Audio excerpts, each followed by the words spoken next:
blemishless. No moles, freckles, wrinkles, or scars marked their skin.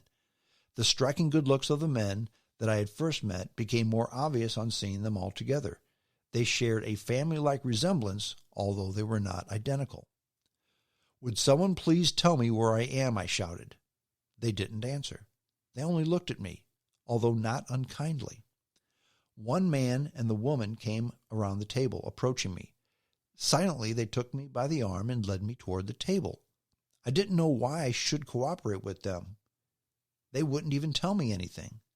But I was in no position to argue, so I went along at first. They lifted me easily onto the edge of the table.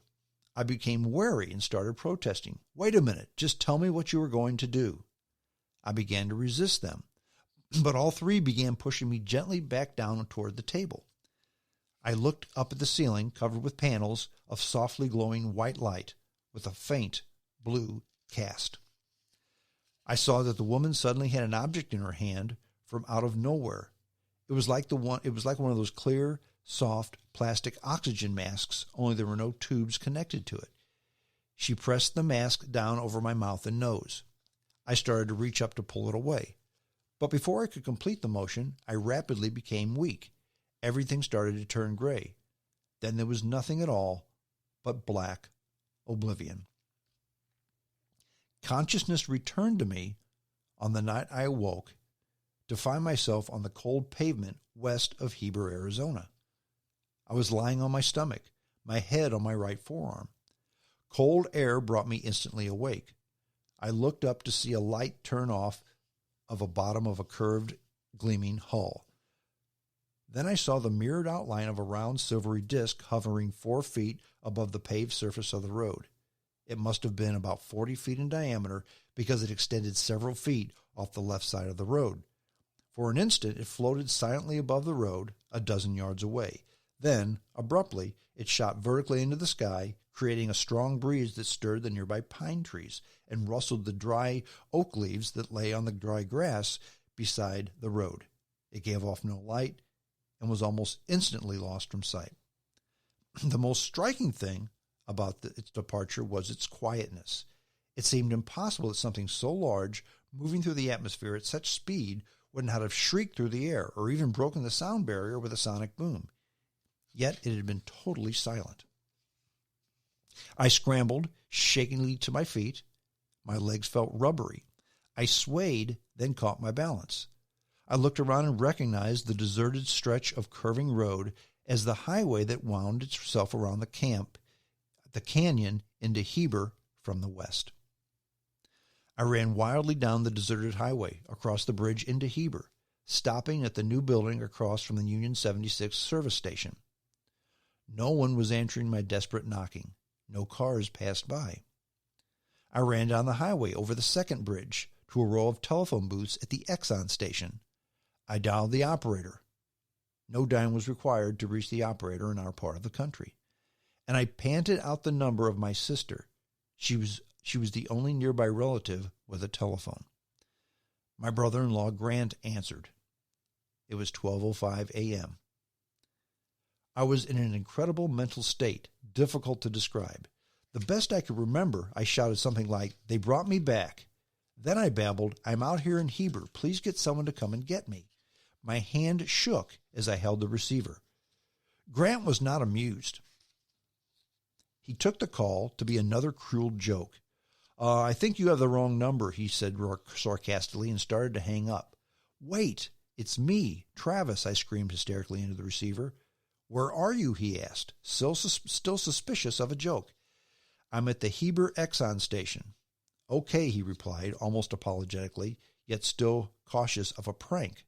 "Stay right there. I'll come and get you. Just hang on." Grant drove to pick up my brother Dwayne at Mom's house. He told Dwayne about the call and his doubts about me.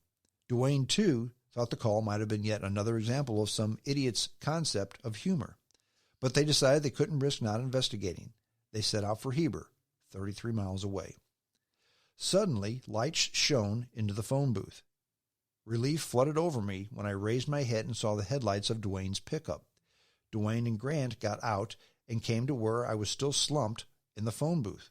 Dwayne opened up the glass door of the booth and helped me to my feet. Am I ever glad to see you, Grant said. Dwayne helped me into the warm truck and asked Grant to drive. On the way to Snowflake, the town, I decided to tell them about what happened to me, but I just couldn't get it all out. They were awful, white-skinned, big eyes, I sobbed in horror. Take it easy, Travis. You're all right now. They didn't harm you, did they? No, but those eyes, those horrible eyes, they just kept looking at me. Just so you're okay. That's all that counts, said Dwayne. Everyone has been worried sick about you. It's already after midnight, but I must have been unconscious for a couple of hours, I replied shakingly, because I only remember about an hour and a half inside that thing. Dwayne and Grant looked at me strangely. Travis, feel your face, Dwayne said. Oh my, I just shaved this morning and it feels like a week's growth, I exclaimed, still not comprehending. Travis, Dwayne said gently, you've been missing for 5 days. That excerpt was from the book of Travis Walton, Fire in the Sky. I decided to read the excerpt from the book because I wanted to give you the exact story of Travis Walton, which is why I read that excerpt from the book. There was no editorializing. There was no assumptions. That was text from Travis' book. Travis, his exact account. Now, lots of detail, very much detail. You think to yourself, if he's making this up, how could it be so detailed? This is an incredible, believable story. Whatever happened to Travis Walton, his life was certainly changed forever. That's a fact. He was a logger. He worked a manual, menial job, but it changed his life forever. Here's something to consider, because you hear his rendition of the story, but then a lot of things happened afterwards. In fact, in the days following Travis Walton UFO claim, he was awarded by the National Enquirer, Walton and his co-workers, a $5,000 prize for the best UFO case of the year. That's after they all passed polygraph tests administered by the Enquirer and the Aerial Phenomenon Research Organization, APRO. Walton, his older brother, and his mother were described by the Navajo County, Arizona sheriff as, in quotes, longtime students of UFOs. So the people he held close were big UFO nuts. Now, some ufologists believe Walton was abducted by aliens. Ufologist Jim Ledwith said, for 5 days, the authorities thought he had been murdered by his co-workers, and then he was returned. All the co-workers who were there, who saw the spacecraft, they all took polygraph tests, and they all passed, except for one, and that one was inconclusive. So none of the 6 failed a polygraph test. Now, the skeptics weren't buying it.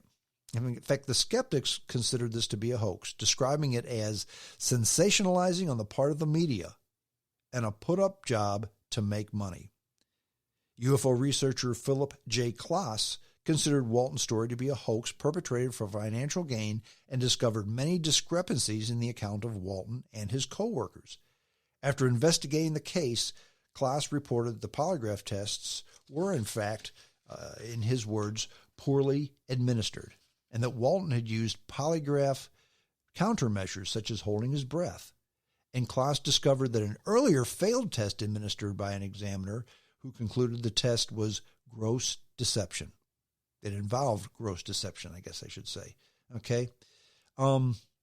Cognitive psychologist Susan Clancy, she says that, actually she argues that alien abduction reports of Travis Walton and his friends began only after stories of extraterrestrials believed in the film, appeared in the film and on TV, that Walton was likely influenced by an NBC television movie called The UFO Incident.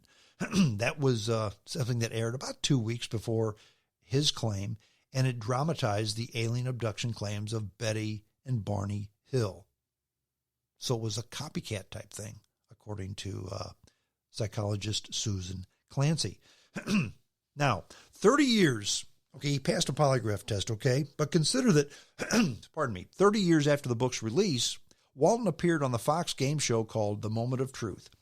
And he was asked if, in fact, he was abducted by UFOs on November 5th, 1975, to which he replied, sure, yeah, I was. The polygraph test determined that he was lying. On January the 19th, 2021, Travis Walton appeared on the Joe Rogan Experience. That was a 3-hour interview, and basically the story was almost identical to what I just read you from Walton's book. In other words, 30 plus years later, what is that, actually 45 years later, the story remains the same. 45 years later. Now, for me, one of the main determiners for a story being either truth or trash is the financial aspect. Example, Bob Lazar. He's never written a book or made any money off of his UFO sport model spaceship claim, okay? Never made a nickel, and it caused him a lot of grief. The same with Betty and Barney Hill. Now, Betty and Barney Hill, I mean, they were a mixed-race couple back in the early 1960s. Think about that. Why would they want to bring attention to themselves unless their abduction story was true? Now, depending on the source, and I researched a lot of them, Travis Walton is worth somewhere between $7 and $11 million. That's a lot more than a logger would have ever earned. I mean, there's been movies, there's been books, there's been appearances. He has his own UFO conference in Arizona that he has people pay to attend, okay? So the guy's made a bunch of money off of this. Now you think to yourself, well, why not? Somebody should. Why not he? That's a legitimate question. Now, Walton has earned more doing this than he ever would earn as a logger. So you think to yourself, okay, well, he's a flim-flam man, and it's all about the money. But then you have to consider his 6 other co-workers. They've never reneged on their story and never made much money on this incident. Yeah, I guess they the $5,000 that they won from the National Enquirer 45 years ago. But they just continued their jobs as loggers. They never did anything else. And they never made any money. They never changed their story. They never went back on it, ever. So, is Travis Walton an alien abductee or just a millionaire raconteur? Dear listeners, I'm not going to answer that question. I'm going to let you decide for yourself. Because quite frankly, while I do believe that Bob Lazar's story is 100% true, I do believe Betty and Barney Hill's story is 100% true. I do believe that Colonel Fravier's Tic Tac UFO story is 100% true. I'm not so sure about Travis Walton. I suspect that they saw something, but I just don't know because of the financial influence. So I'll let you decide. I'll let you ponder. I'll let you determine. The Travis Walton abductee story. Truth or trash? Well, that's it. I'm done. Hope you enjoyed the podcast. If you want to get more, send me your email address. Send your email address to my email address, jamesstrongshow@hotmail.com. What I do then is I will go ahead and put you on the James Strong Show mailing list. I don't share that with anybody. In fact, you get it with a blind CC. So you don't know who I send it to, and the people I send it to don't know who you are, okay? No list, no solicitation. I'll take you off if you ask me to, okay? That's the best way to get it. You can also get it anywhere you get any podcasts at all. I mean, you can get it on iTunes. You can get it on Google Play. You can get it on TuneIn, Radio Online, iHeartRadio, Spotify, Google Podcasts, Castbox, Deezer, JioSavan for my friends over in India. Or, of course, you can go to my host, Spreaker.com. That's it. That's all I have to say. Until next time, this is James Strong saying, adios.